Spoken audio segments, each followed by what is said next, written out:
Avísame cuándo.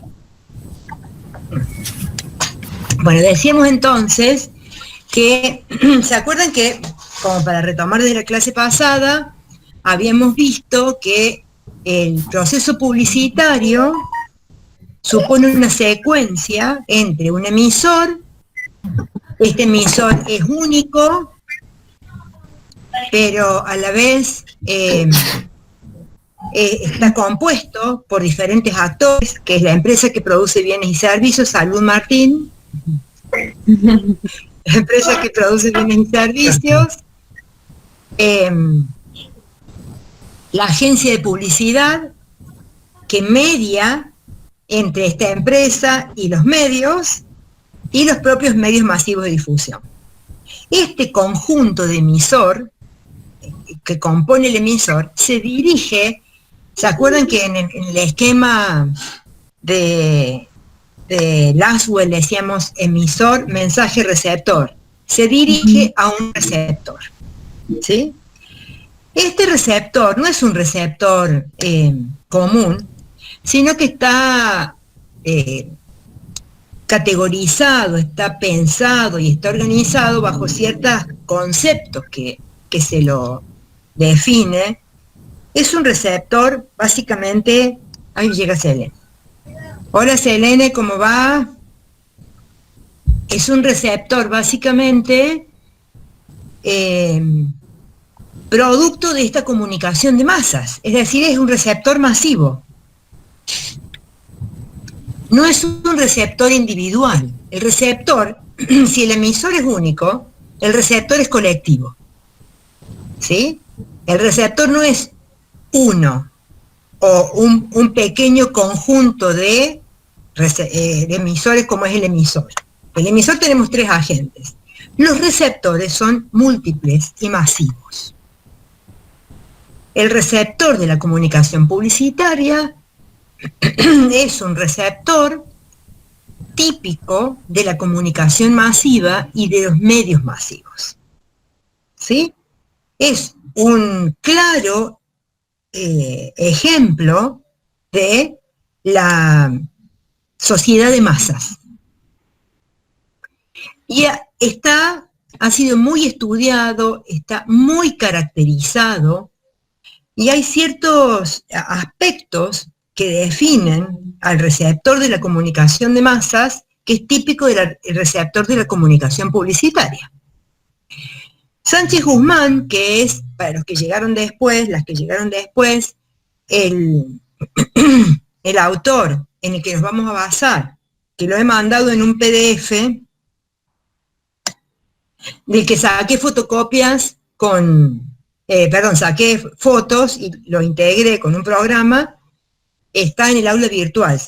Díganme cómo lo pueden leer. Lo van a poder leer con PDF, digamos, y tal vez ampliándolo un poquito. Hay 2 hojitas que están turbias, pero es un problema del original, ¿no? Bueno, este autor, Sánchez Guzmán, va a caracterizar este público con 4 grandes típicas características que tienen, ¿no? Va a decir, el público de la comunicación de masas es masivo. Ustedes dirán, es una redundancia, sí, probablemente, pero no deja de ser una caracterización necesaria a este proceso. ¿Qué quiere decir que el público es masivo? ¿A qué alude la masividad? ¿Qué significa? Sobre esto, ¿se acuerdan que cuando estudiamos la Mass Communication Research había en Laswell ya una caracterización de los públicos masivos en base a estos autores que yo les hice leer, que son Sigele, Le Bon, Gabriel Tarde y otros autores que se dedicaron a estudiar la comunicación de masas? Bueno, estos autores decían que lo masivo es poco o es mucho. ¿Qué les parece? Mucho. Mucho. O sea, la masividad es típicamente de muchos, ¿no? si esta clase, si estuviéramos en el aula, ¿sería masiva? ¿Esta comunicación es masiva? No. No. No. No. Porque no somos muchos. Bueno, ese es el punto. No hay un número que defina lo mucho o lo poco, pero en general la comunicación de masas no nos habla de entre 5 y 50 personas. Nos habla de entre 60 y multitudes, miles de personas. ¿Sí? No hay es decir, hasta 100 no es masivo y 101 ya es masivo. No existe esa definición. Pero la noción genérica es que la masividad implica un número muy abultado de personas. ¿Sí? Es decir, un evento, una situación que no es absoluta. Yo, por ejemplo, en la Universidad Nacional de Córdoba tengo clases masivas, ¿no? Que se definen masivamente. Pero una clase masiva en la universidad son 500 personas, 400 estudiantes, primer año, ¿no? Eso es masivo, ¿sí? También puede decirse que una clase de tercero, cuarto, donde hay 200, también es masiva. Pero en una clase donde hay 30, no hay masividad, ¿sí? Una procesión, vieron que hay vírgenes y estos santos muy convocantes. Por ejemplo, ¿cómo es el santo este para el trabajo? Ninguno es religioso. Eso, San Expedito, por ejemplo, ¿no? Religioso. O las convocatorias para el 24 de marzo, para conmemorar el día de inicio de la última dictadura militar, ¿no? ¿Podríamos decir que son masivas? Sí. Hay mucha gente, ¿sí? Un partido de fútbol, ¿es masivo? Excepto sí, cuando se juega a puertas cerradas, ¿no? Claro. Digamos, la masividad en el aspecto cuantitativo, o sea, la masividad tiene dos caras. Un aspecto cuantitativo, que es que son muchas personas. Pero la masividad tampoco es la misma en un aula que en una cancha de fútbol. Porque si claro, yo digo una clase masiva en la Universidad Nacional de Córdoba de 500 alumnos es masivo, ¿sí? Pero un partido de fútbol de 500 personas, ¿es masivo? Y no, ahí, escasamente, ¿no? Por eso les digo, numéricamente o cuantitativamente, la masividad hace referencia a lo mucho sin definir una cifra concreta. Pero siempre vamos a hablar de que estamos frente a una comunicación masiva cuando hay muchas personas, ¿sí? Hablemos de un piso de más de 100, ¿no? Más de 100, esto ya tiene que ver con un público masivo, ¿sí? Pero además, la masividad no se define solo por el número. Porque resulta que los medios, si vamos a los medios tradicionales, llegan a un número importante de personas. No sé, LB3 y Radio Mitre tienen una audiencia muy importante, ¿no? De 500.000 personas a lo mejor. Pero no están juntos. Están cada uno en su casa, escuchando en el negocio, cuando atienden, trabajando en otra cosa, ¿no? Entonces, hay un aspecto de la masividad que hace que esa masividad no sea solo cuantitativa. No nos alcanza con que sea solo muchas personas. Sino que necesitamos que esas personas tengan un objetivo común. Entonces, si son, por ejemplo, en una procesión a Altagracia, vieron que no sé en qué momento del año hay mucha gente que va a Altagracia, incluso van arrodillados, muy lastimados, ¿no? Sí, van a ver una virgen a Altagracia. A lo mejor van aislados, porque caminan toda la noche, ¿no? Y van tramos arrodillados y demás. Pero no van todos juntos, como el 24 de marzo, o como la procesión a San Expedito, ¿no? Como nos decía Martín, sino que van viajando toda la noche. Algunos salen a las 9, otros salen a las 11, no están todos juntos. ¿Podríamos decir que eso es cualitativamente masivo? Desde el punto de vista cualitativo, si consideramos que tienen un objetivo común, en ese punto... Sí. Exacto. Muy bien. Esperen que se me perdió... ¿Ustedes me siguen viendo? Sí. Ah, yo me corrí. Me corrí yo de la clase. A ver.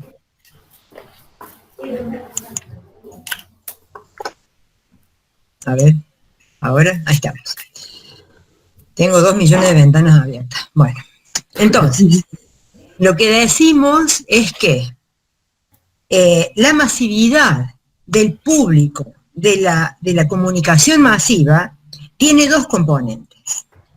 Uno que es un componente cuantitativo, que es que sean muchos, y lo vemos claramente en una procesión, un partido de fútbol, ¿no? O una marcha. Pero hay otro componente que es el componente cualitativo, que es que, aunque esas personas no estén juntas en un lugar físico, se constituyen en público masivo porque persiguen un objetivo común. Ir a ver a San Esperito, conmemorar la marcha del 24, escuchar una opinión en un programa de radio, o ver un noticiero en un programa de televisión, o escuchar la misma música por Spotify. ¿Sí? En todos esos aspectos, las personas no necesariamente están juntas y sin embargo se constituyen en público masivo, porque persiguen un mismo objetivo, o un objetivo compartido, o tienen un mismo propósito, un propósito en el que coinciden. ¿Sí? Entonces, cuando hablamos de receptor, hablamos del receptor de la publicidad, hablamos de este receptor, que es masivo, tanto desde el punto de vista de la cantidad, es decir, que son muchas personas, porque si no, no se justificaría el costo del mensaje. Yo no elaboro mensajes para llegar a 1 o 2 personas, o a 10, a unas 50. Un mensaje publicitario se elabora para llegar a un número importante, grande de personas. ¿Sí? Pero además, esas personas tienen un carácter de masivo porque comparten el mismo propósito de conmemorar algo,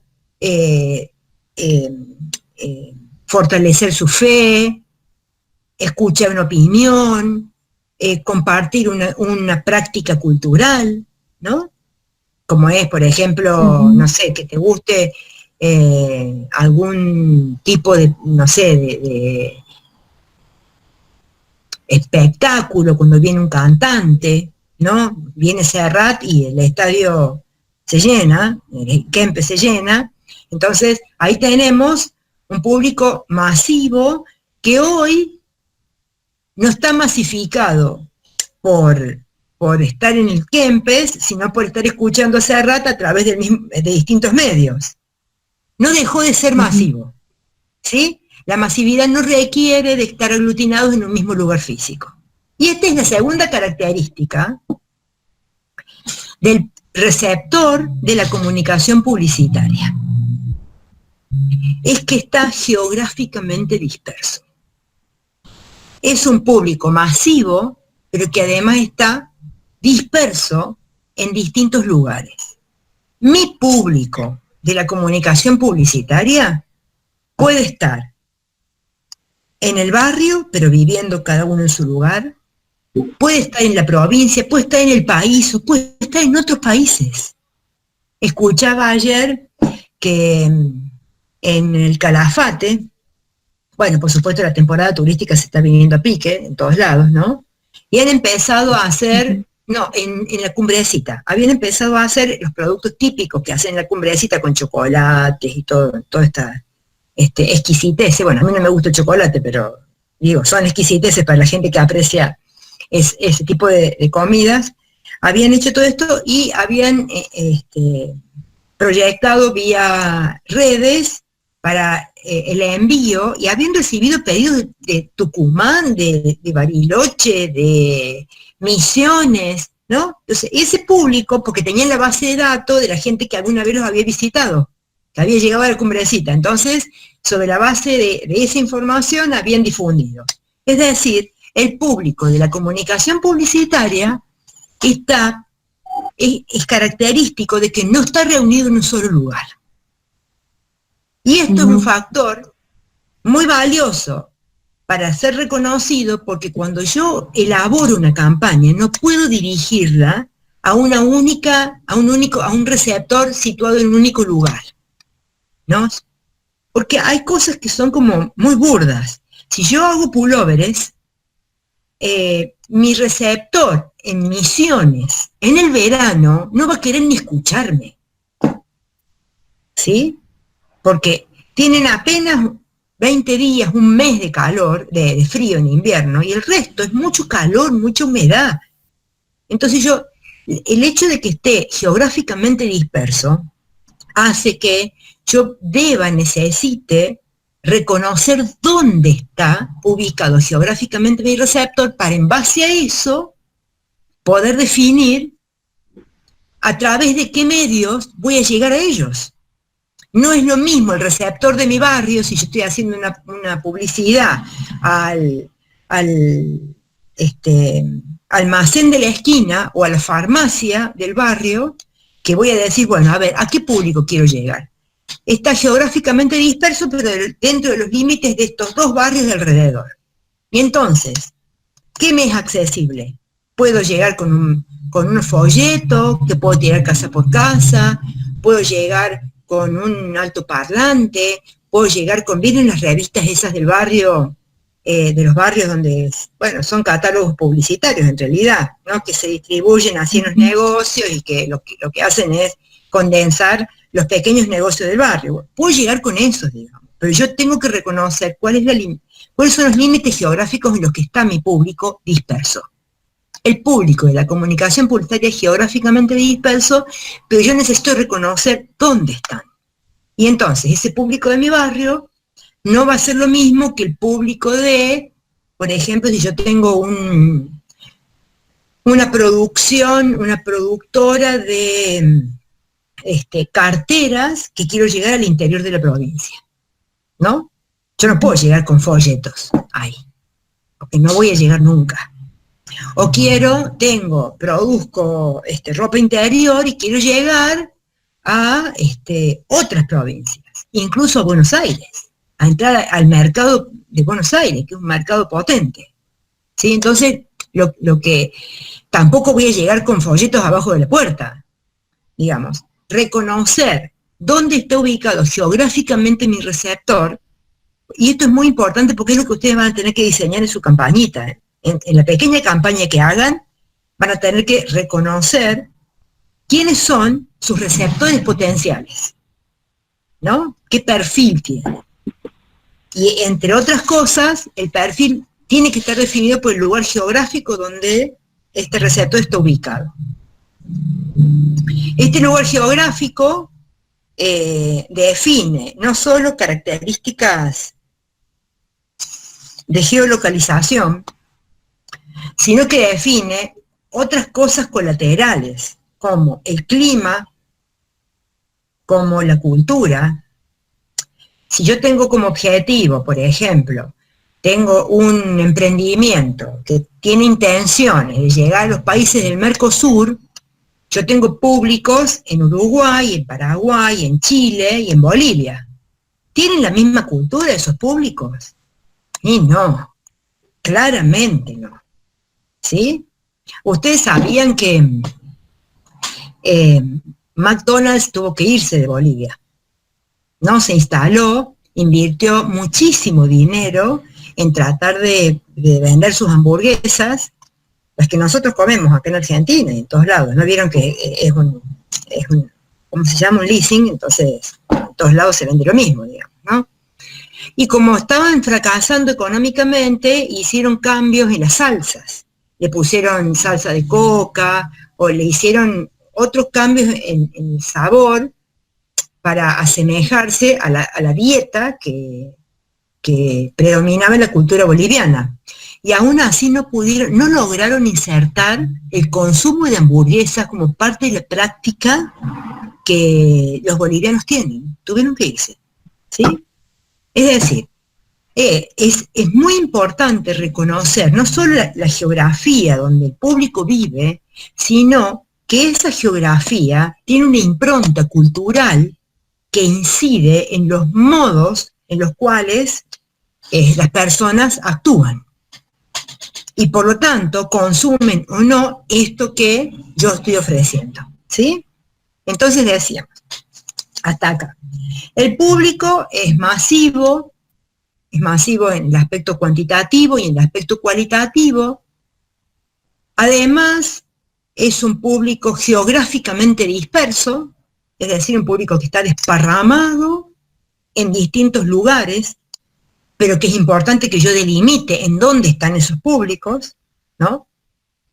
Es un público anónimo, anónimo en un doble sentido. Es anónimo porque no se conocen entre sí. Ustedes han ido a alguna procesión, una marcha, o algún evento así masivo, o un recital, no sé, algo así, deben haber ido, ¿no? ¿Conocen a la persona que está al lado? Excepto la persona con la que van, ¿no es cierto? O sea, el público masivo es anónimo porque no se conoce entre sí, ¿sí? No, yo no sé quién tengo al lado, pero comparte conmigo el gusto por ese cantante, o por ese partido de fútbol, o por esa virgen, o por esa conmemoración, ¿sí? Pero el público, fíjense, masivo, es característicamente anónimo. Y el anonimato también tiene otro sentido, que es que tampoco es conocido con precisión por el emisor. Es decir, el emisor, la empresa, ¿se acuerdan quién era el emisor? La empresa que produce bienes y servicios y la agencia de publicidad de los medios.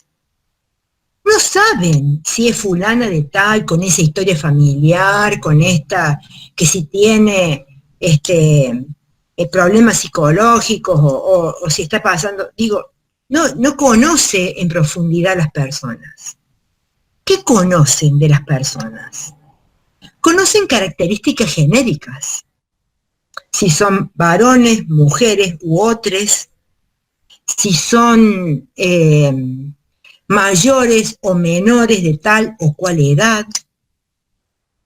si tienen tal o cual nivel socioeconómico por los ingresos, ¿sí? Pero eso no me da cuenta de Sofía, de Agostina, de Aldi, de Martín, de Selene, de Erika, ¿sí? Entonces, en ese punto, este receptor es anónimo, porque es una gran masa de gente desconocida en particular, pero conocida por estas características generales que en alguna medida permiten clasificarlos, ¿no? Hacer una segmentación que le llaman del mercado. Ustedes lo deben saber ya por marketing, ¿sí? El mercado se segmenta. Y se segmenta por estas características, pero en particular, estos públicos son anónimos. Yo no los conozco personalmente, ¿sí? Es decir, el anonimato tiene una doble referencia. Por un lado, son anónimos entre los públicos, y por otro lado hay un anonimato por parte del emisor respecto del receptor, ¿sí?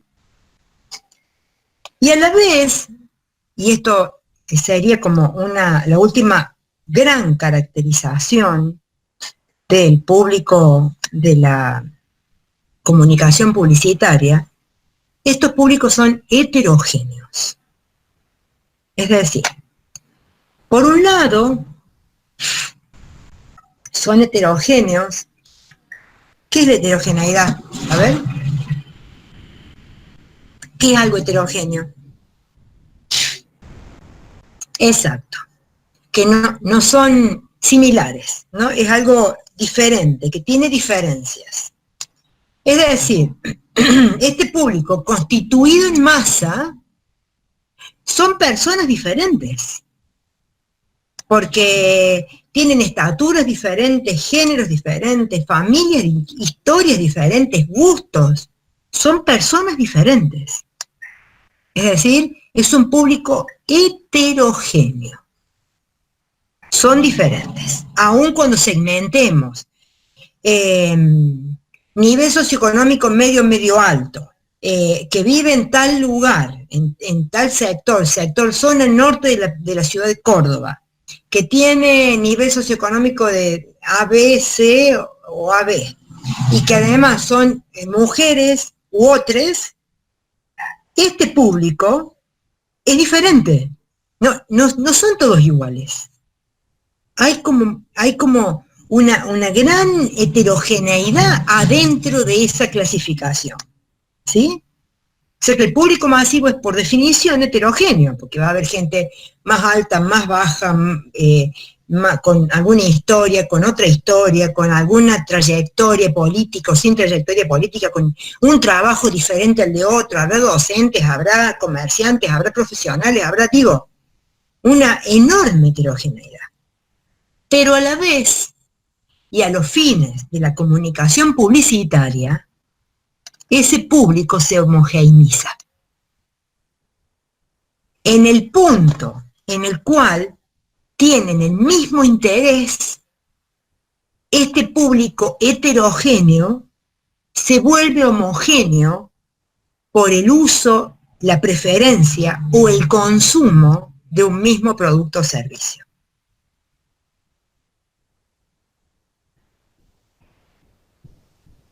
Y acá sabemos tener incluso casos bastante extremos, ¿eh? Digo, gente que se reconoce, a mí una vez me pasó, yo tenía un Samsung J7, ¿no? Y se me había, no sé qué le había pasado, se me había roto. Y estaba dudando si cambiarlo o no. Entonces no sé por qué entro a Google y encuentro una página de usuarios de J7. ¿Vieron como los usuarios estos de los Fiat 600 que se juntan en el Parque de las Naciones los domingos y los ponen todos ahí bonitos para... Bueno, o sea, hay gordos, flacos, pobres, ricos, altos, bajos, pero están homogeneizados porque tienen una preferencia por un teléfono celular, por un auto, por una práctica, por una marca, por una ropa. ¿Sí? O sea, cuando el consumo se ejecuta se concreta a partir de una comunicación publicitaria, este público que es tan heterogéneo se ve homogeneizado por una preferencia o alguna cercanía con algún tipo de preferencia cultural o de consumo, ¿no? Digo, o sea que las 4 características genéricas de las que habla toda la comunicación publicitaria es la masividad, el anonimato, la dispersión geográfica y la heterogeneidad / homogenización. ¿Sí? ¿Estaríamos hasta acá? ¿Habría alguna duda, alguna pregunta para hacer? Bueno, estos son como características muy generales del público, ¿no? Cuando uno va a hacer una campaña, en general lo que se hace es un estudio bastante más pormenorizado del público. O sea, se tienen en consideración todos estos supuestos, pero además se focalizan en variables duras, que le llaman, y variables blandas.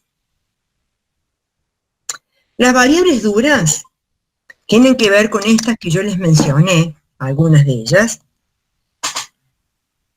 que son edad, género, nivel socioeconómico, nivel educativo,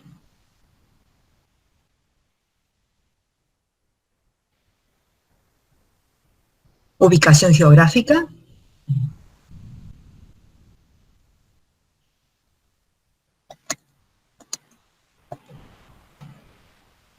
Bueno, hasta ahí me parece, ¿no? ¿Qué nos da esto? Nos da el perfil de la persona con la que vamos a tomar contacto, ¿no? Nos permite, ustedes lo han visto esto en marketing, ¿sí? Nos permite seleccionar dentro de la masividad, la heterogeneidad, el anonimato y la dispersión geográfica, a qué personas vamos a apuntar con nuestra comunicación publicitaria. Y esto es lo primero. Yo no puedo, y por eso empiezo por acá. Empecé por el emisor diciendo quiénes son para que los reconozcamos, pero lo último que voy a hacer es elaborar el mensaje y seleccionar el medio. Porque lo primero que yo tengo que reconocer es quiénes son esos sujetos con los que voy a tomar contacto para convencerlos. ¿Se acuerdan cuando vimos Villorú? Que decíamos que la publicidad tiene por finalidad o reforzar un consumo, que esto lo hacen las grandes marcas, ¿no? Se refuerza en el consumo de Coca-Cola, de Nike, de marcas de perfume, ¿sí? Pueden modificar ese consumo, intentar modificarlo, si es una segunda marca, que dejen de comprarle a Nike y me empiecen a comprar a mí, Adidas, por ejemplo, ¿no? Son segundas marcas, digamos. O pueden tratar de implantar, de implementar un nuevo consumo, ¿sí? Por una marca nueva que aparece en el mercado, un producto novedoso, un artículo, un servicio diferente, ¿no? Que hace que yo tenga que dejar de consumir lo que estoy consumiendo y comprar esto en vez de comprar eso que estaba consumiendo. Entonces, digo, para poder elegir qué voy a decir, primero tengo que saber quién es ese destinatario, quién es ese sujeto al que me voy a dirigir. Ese sujeto es mujer, varón u otros. Es lo mismo cuando yo voy a vender calzoncillos, si los voy a vender, ¿vieron que, cómo se llaman los calzoncillos para mujeres o para otros? Había uno, los boxers, ¿no? ¿Es lo mismo vender un boxer a un varón que venderle un boxer a una mujer o a un otro? No. Al menos no puedo venderlos con las mismas cualidades, ¿sí? Entonces, primero tengo que reconocer para quién estoy haciendo mi producto. Ese sujeto es al que yo voy a dirigirme. Y si ese producto es de muy costoso, yo no voy a elegir una franja de nivel socioeconómico bajo. ¿Vieron Rolex o Ferrari? ¿Vieron alguna publicidad de Ferrari en alguna radio de FM, en algún canal de Spotify que ustedes escuchen? Digo, en algún canal de televisión. Jamás lo harían, ¿sí? Porque su público no es de nivel socioeconómico medio bajo. Si yo quiero vender remeras económicas para, por ejemplo, no sé, para los niños de escuelas municipales, que son un sector socioeconómico medio bajo, y no lo voy a publicitar en la revista First de la tarjeta Diners, porque no voy a tocar a nadie ahí, ¿sí? Pero antes tengo que saber que mi público es un público de un sector de nivel socioeconómico ABC, C, D, H, ¿verdad? Entonces, para yo poder elaborar una comunicación publicitaria tengo que considerar estas variables duras que son nivel socioeconómico, que tenga mi receptor, género, puede que haya productos, yo estoy publicitando un helado, el helado no tiene género, digamos, y lo voy a vender a todos, ¿sí? Pero fundamentalmente tengo que reconocer en este caso, cuando son muy genéricos, ¿quién es? Y hay que distinguir acá, el consumidor directo, que es diferente del decisor de compra. ¿Vieron lo que pasa en los días del niño, por ejemplo? ¿Quién consume el juguete? ¿Quién lo usa? El niño, ¿verdad? Pero publicitariamente, el niño es un destinatario indirecto, porque ¿quién decide lo que se compra? La madre o el padre, ¿sí? Entonces, mi público no puede ser únicamente el niño, porque el niño podrá hacer berrinches, revolcarse en el piso, hacer un escándalo en la juguetería, ¿no? O en la casa, si ve la publicidad, pero no le van a comprar el juguete si yo no convenzo al padre o a la madre de que se lo compre. Entonces, tengo que poder definir el nivel socioeconómico, el género, el tipo de consumo que es capaz de realizar ese segmento, pero además, ¿quién es el decisor de compra de ese producto que yo estoy publicitando? ¿Sí? Además, tengo que tener muy en cuenta cuál es el grado de escolarización o el nivel educativo de la persona con la que yo me voy a comunicar. Porque, yo siempre lo hago en el pizarrón a ver si podemos hacerlo ahora acá. Les voy a hacer un dibujito y se los voy a mostrar. La verdad es que podría haber hecho una filmina, no me di cuenta.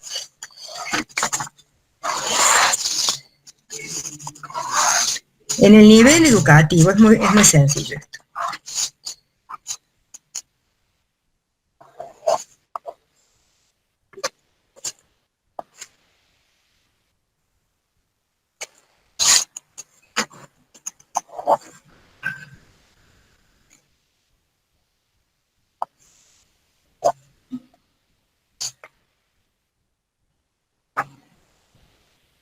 Y para cómo no soy buena dibujando, así que no esperen grandes obras, ¿eh?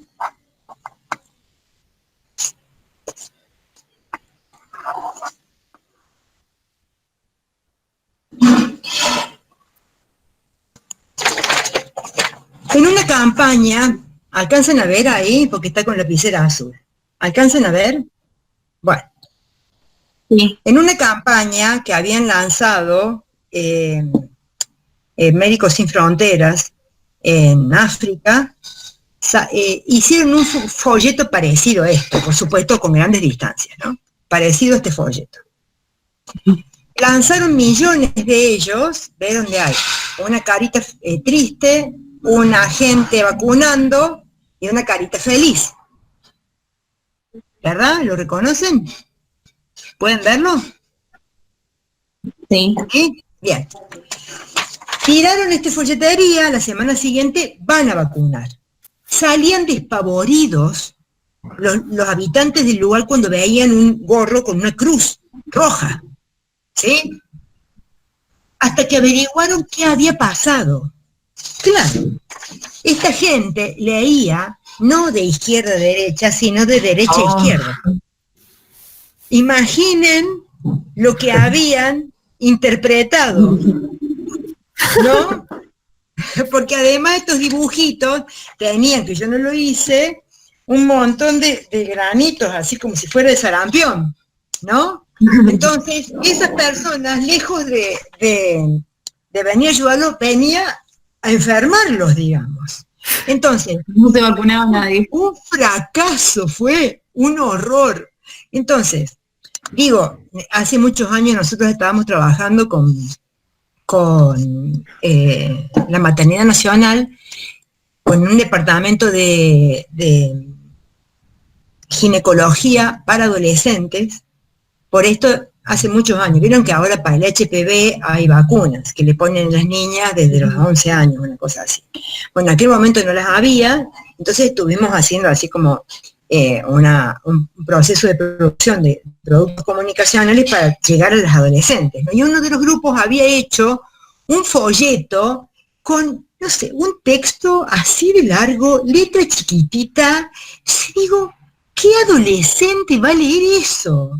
¿No? Si yo no tengo en mente, porque a veces no es solamente el nivel socioeconómico, ni el nivel educativo, son adolescentes escolarizados, seguramente están terminando la secundaria o a mediados de la secundaria, saben leer y escribir, pero no leen esa cantidad de material, ¿no? Entonces tengo que reconocer en ese receptor qué interpretación va a hacer del mensaje que yo emita y además qué hábitos de lectura tiene, ¿no? Yo estoy allá en la universidad y tengo una materia de primer año. Y me reía porque últimamente, cuando estamos dándole las indicaciones para los exámenes parciales, le digo, bueno, a ver, una de las condiciones son preguntas de respuesta abierta, una de las condiciones es que ustedes escriban no grandes testamentos, sino que las 4 preguntas pueden ser respondidas en una hoja y media. Y se me empezaron a matar de risa.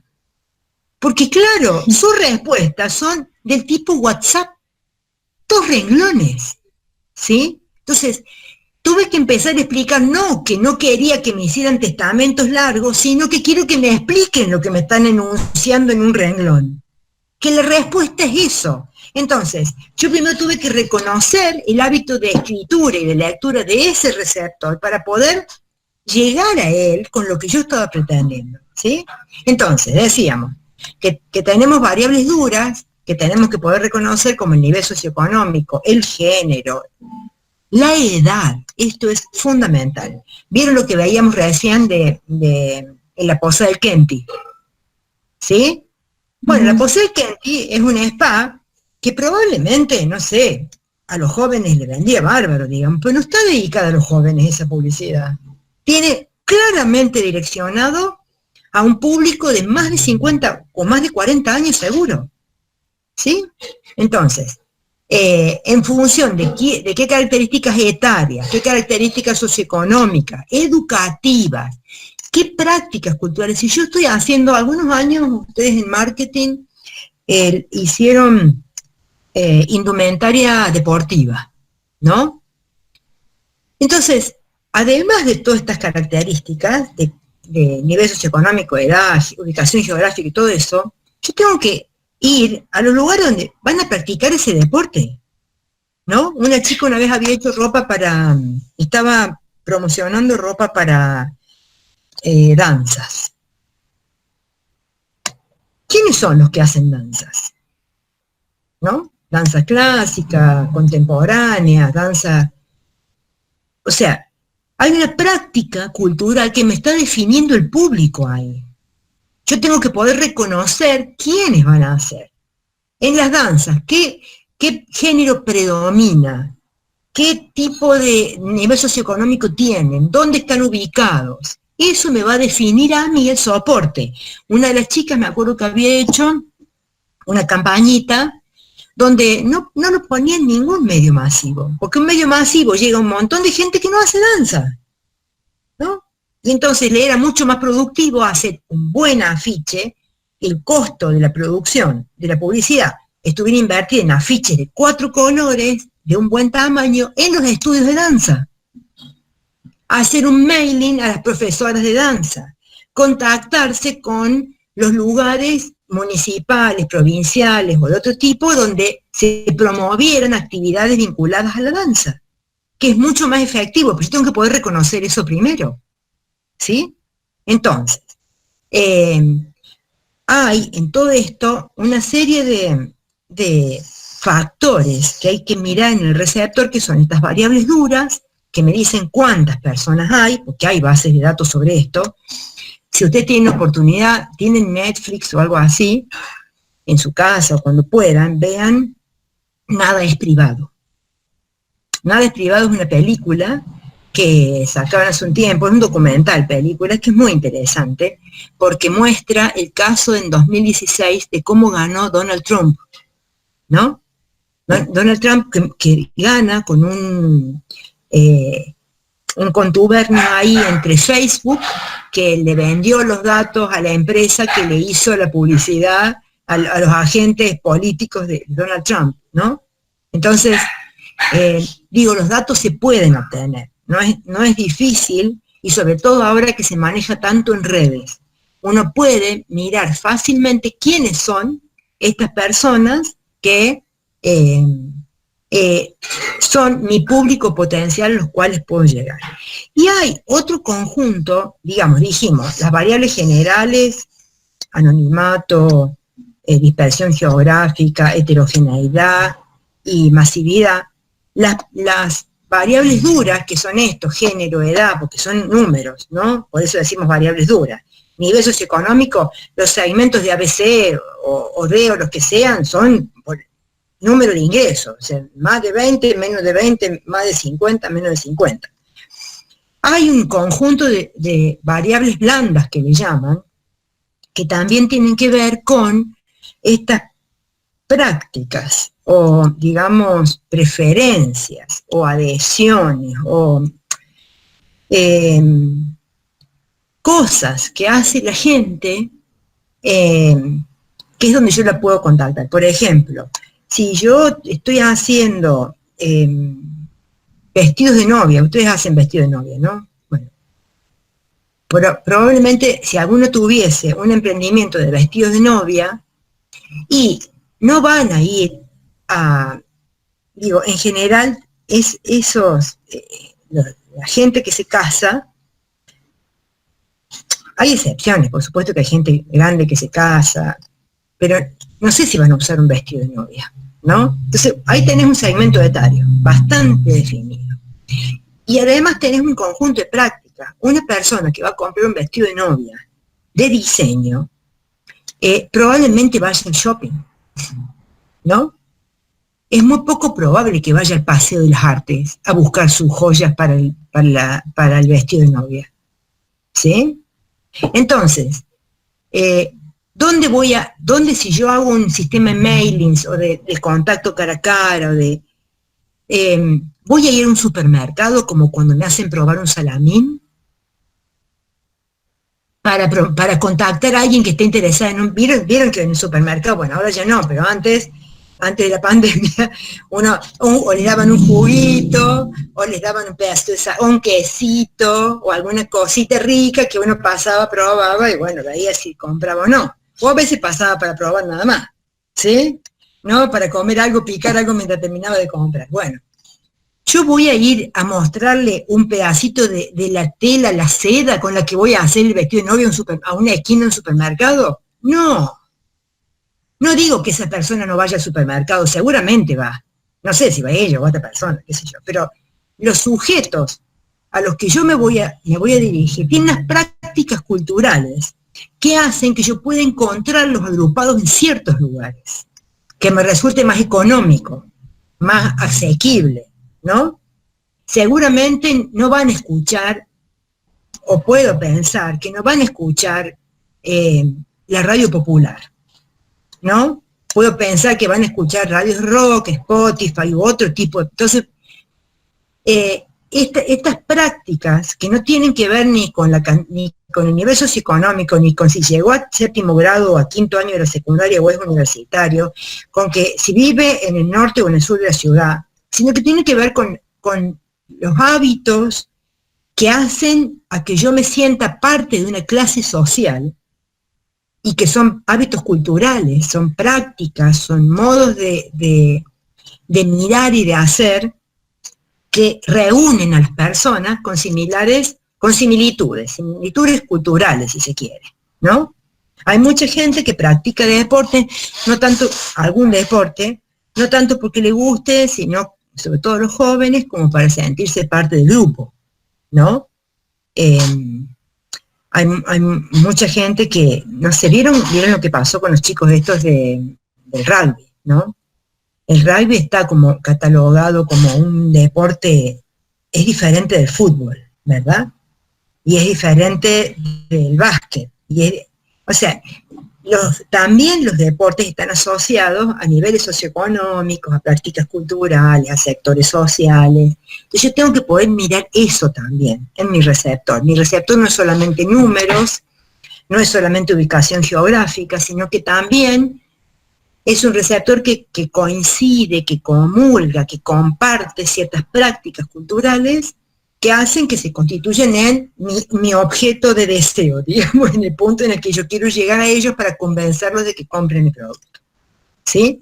Digo, bueno, esto sería como así, el gran campo donde yo tengo que mirar, una vez que me constituí o reconocí que soy emisor, en el caso de ustedes, por emprendimientos propios o haciéndole la campaña a otro emprendimiento, una vez que yo reconozco quién es mi emisor, lo otro que tengo que hacer inmediatamente es caracterizarme público, con todas estas dimensiones que hemos conversado. Esto es lo que va a aparecer en la guía del práctico que les voy a solicitar. ¿Sí? Digo, no más ni menos que esto. Una caracterización del público al que ustedes van a dirigirse. Yo se los voy a detallar. Pero como base de material van a tener esto. ¿Sí? Esto que hemos conversado, más el material que les he mandado por PDF, más, bueno, esta clase y las consultas que me quieren hacer. ¿Sí? Yo,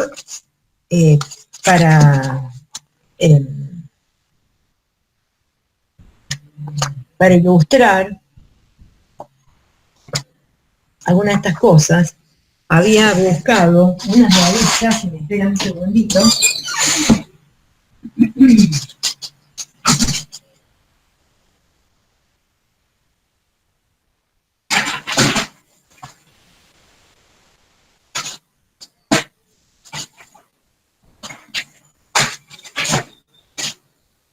Miren.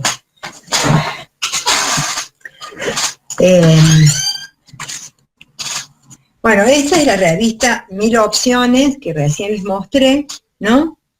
Que me la dieron en un desfile al que fuimos, que espero que podamos ir con ustedes en la segunda parte del año, en la otra materia, en Sociología de la Moda. Bueno, ahí nos dieron esto. Y entre otras publicidades, acá tenemos una de Givenchy. ¿La alcanzan a ver? Uh-huh. ¿Quieren que la aleje más? ¿Se ve más o menos? Sí, se ve. Bueno, este perfume, Alicia Keys, ¿no? Dice, Dahlia Divine, The New Fragrance, ¿no? O sea, está en inglés. ¿A qué público? A ver, ¿cómo caracterizarían el público de esta publicidad?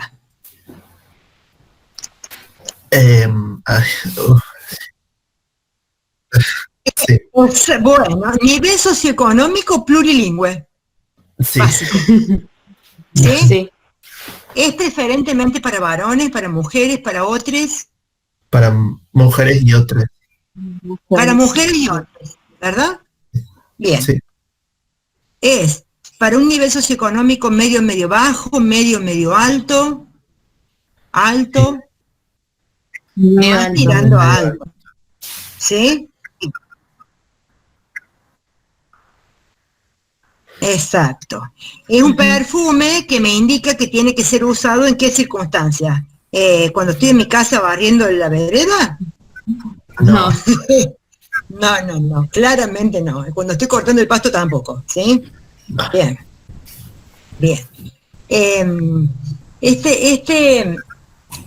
Además de estas características de nivel socioeconómico, ¿ustedes creen que tiene un lugar geográfico muy definido? No. Son mujeres de nivel socioeconómico alto, muy educadas, que hablen inglés, que probablemente vivan en Latinoamérica y Europa. No sé si está destinado a orientales esto.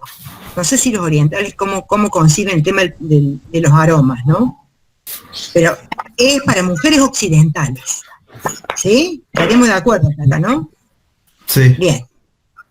Entonces, fíjense, y estas mujeres, además, estas mujeres y otras, además, ¿qué prácticas culturales, si ustedes tuvieran que ubicarles en algún lugar, qué prácticas culturales creen que compartirían?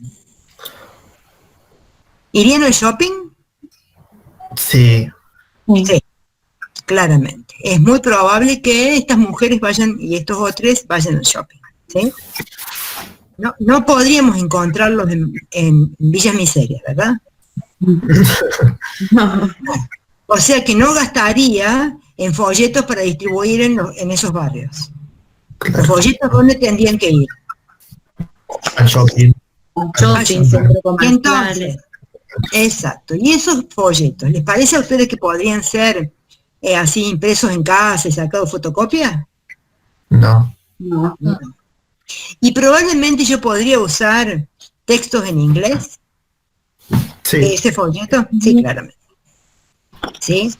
Bien, entonces, todo esto está supuesto detrás de este anuncio. ¿Sí? Fíjense, vamos a ver otro caso para que caractericemos también. Mira.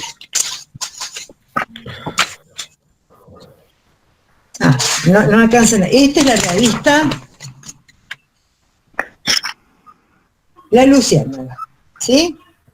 ¿Dónde se distribuye la Luciérnaga? En la calle. Bien, en cualquier calle la encuentran, en los barrios la encuentran, en la peatonal o en la zona de Boulevard Estrada, donde está la gente que la hace, ¿verdad? Bien, fíjense la publicidad que hay acá. ¿Alcanzan a ver ahí?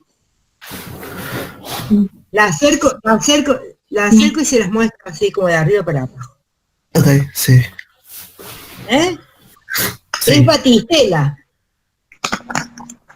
¿Sí? Sí. A ver, ¿a qué público está dirigido esto? Coméntenme un poco.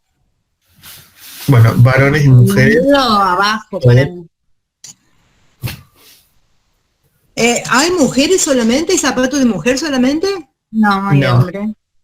No, hay de varón también. O sea que a todos. No, acá no hay distinción de género. Batistela hace zapatos para varones y para mujeres. Y para otros. ¿Sí? Ajá. Pero acá no está destinado a los niños, ¿eh? ¿Acá hay algún zapato de niño? No. No, no. No. Es adulto. Estamos hablando de gente de más de 15 años. ¿Estaríamos de acuerdo? De 15 hasta 70, ¿podría ser? Sí. Sí, yo creo que sí, pero no. Más en el caso de los No hombres. podemos ver cómo lucen los pies de un hombre mayor. No, está bien, pero bueno, pero podría perfectamente, no pueden usarlo, ¿verdad? Puede usarlo perfectamente. Bien. Nivel socioeconómico, Medio. medio. Sí. Sí, medio. Ubicación geográfica, fíjense lo que dice. Córdoba, 9 de julio 118, 246, de Anfune 277, Río Cuarto, en Río Cuarto, General Paz 819. Ajá. Y entonces, ¿dónde los ubicamos? A nuestro público. Córdoba, Río Cuarto. Exactamente, pero en Córdoba capital, Gran Córdoba, no sé. O ahí aledañamente. Nuestro Sí, público capital. está fundamentalmente en Córdoba, son todos lugares céntricos y en Río Cuarto. ¿Sí? ¿Nivel educativo? ¿Hay alguna distinción acá? No. No. No necesita hablar inglés, está claro. ¿Sí?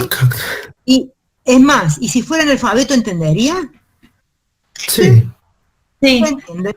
Sí, claramente porque tiene muchas figuras, fotos fundamentalmente, muy poco texto. ¿Sí? Sí. Y estas personas, ¿dónde creen que podríamos encontrarlas? Digo por las prácticas culturales, esto que decíamos. En el centro, en los barrios. ¿Yo podría sacar este anuncio en un medio masivo? Sí. Sí, claro. Me sería mucho más económico porque es tan amplio el público que efectivamente el costo de la publicidad se dividiría por la cantidad de público que yo tocaría con esto. ¿Sí? No es un público exclusivo, ni de muy alto rango, ni de muy bajo rango. Es un público al que yo puedo perfectamente llegar con una publicidad en cualquier FM, en cualquier canal de televisión. ¿Se entiende la diferencia? Sí. Digo, es muy importante que ustedes puedan reconocer A ver si tiene alguna publicidad. Sí, tiene. Mire, esta es una revista muy interesante. Es esa revista, ¿la ven? Ah, Bueno, miren la publicidad que les estoy mostrando.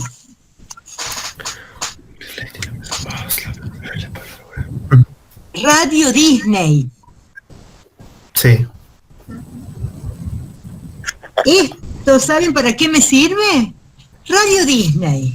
¿A quién va dirigida? A niños y adolescentes. Bien. Los niños pueden elegir, bueno, ahora los niños son bastante hábiles, pero en general, ¿deciden qué radio escuchan? ¿Escuchan radio los niños? No. No, No. ¿Quiénes le ponen la radio? los padres. Entonces acá tenemos la diferencia entre el decisor de compra y el usuario. Ujú. ¿Sí? Es como cuando yo publicito productos para el Día del Niño. ¿No? El que va a usar el camioncito o la casita o el puzzle es el niño, pero el que lo compra es el padre. Y es peor aún para Navidad, Reyes, cuando se supone que el niño no sabe que es el padre el que se lo compra. ¿Sí? Porque yo tengo que mostrarle al niño, pero tengo que convencer al padre de que este es el regalo que su niño quiere. Sí. Y que por lo tanto se lo tiene que comprar, ¿sí? Es lo mismo que con la ropa, los accesorios. Si yo voy a destinar la publicidad, por ejemplo, a los regalos estos que le hacen las mujeres a los varones, o los varones a las mujeres, o los otros a otros, yo tengo que poder convencer a esa persona de cuál sería el gusto de ese otro u otre, ¿sí? Entonces tengo que poder decirle por qué esta fragancia femenina lo haría quedar muy bien a un otro o a un otro, ¿sí? Digo, es fundamental en esto que entonces tengamos en cuenta que nuestro público es como el eje central de cualquier emprendimiento publicitario que queramos hacer. El público es como el destinatario privilegiado y nuestro principal foco de atención en cualquier campaña publicitaria. ¿Sí? Digo, por eso le prestamos tanta atención. Bueno, digamos, hasta acá llegaría más o menos los aspectos conceptuales de esto, que yo les invito a que lo lean del material que pude subir hoy, que me avisen si está muy feo y veo de escanearlo con la impresora. Lo que me parece importante es que ustedes tengan el registro de esto para poder, es lo que van a aplicar después en el práctico, ¿no? Que van a organizar una campañita de publicidad y esto es fundamental, digamos. Tanto la caracterización de la empresa emisora, empresa, agencia y medio, como el público. Desde la semana que viene vamos a empezar a trabajar en el mensaje. Vamos a dedicarle dos clases al mensaje para que no sea tan densa, digamos. No es porque no se pueda hacer ninguna.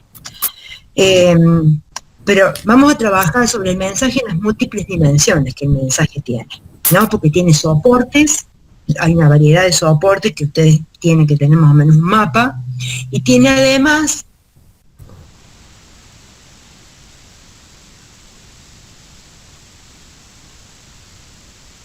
el soporte soporta un contenido y vamos a analizar de ese contenido múltiples características. Yo les voy a pedir que para la semana que viene traten de trabajar, busquen publicidades gráficas, en estas revistas me parece que es más práctico, o que busquen en internet para poder, creo que se puede compartir pantalla acá, sí, se puede compartir pantalla. Bueno, que bajen una publicidad de internet y que en algún momento cada uno de ustedes compartan pantalla y que caractericen el público al que suponen que esa publicidad está dirigida, ¿no? Es preferible que lo hagan con alguna producto o servicio que a ustedes les interese, algo vinculado al diseño, algo de lo que estén haciendo, algo vinculado a lo que ustedes vayan a proyectarse laboralmente, algo que en ese punto parezca, digo, importante para ustedes, porque eso les va a servir como ensayo para poder después definir en la campaña publicitaria qué van a hacer concretamente, ¿no? Entonces, yo después les voy a dejar esa tarea puesta ahí en la aula virtual para que la hagan. Pero es para que lo pongamos acá en común, para que veamos cómo hemos entendido esto, ¿sí? Para que compartamos este espacio no solamente con una cosa unidireccional, sino que, bueno, ustedes puedan participar mostrando lo que se entendió o no se entendió de esta clase y después vemos lo del mensaje publicitario en la primera y segunda parte. ¿Les parece? Okay. ¿Sí? ¿Hay algo que necesiten que aclare, que explique de nuevo, que digamos, ¿no? No. Bueno, entonces, yo entonces les voy a subir las consignas para que ustedes les muestren a sus compañeros y la semana que viene los esperamos. Empezamos la clase con eso, como para no tener así toda la clase como una cosa pesada, ¿no? ¿Les parece? Sí. Bien. Bárbara. Ah, la próxima clase. Momento. Sí, cierto, que no tenemos día. Mi día, en primer cuatrimestre era los martes, pero bueno, ahora está ocupado, así que vamos a ver. Déjenme ver en mi agenda cuando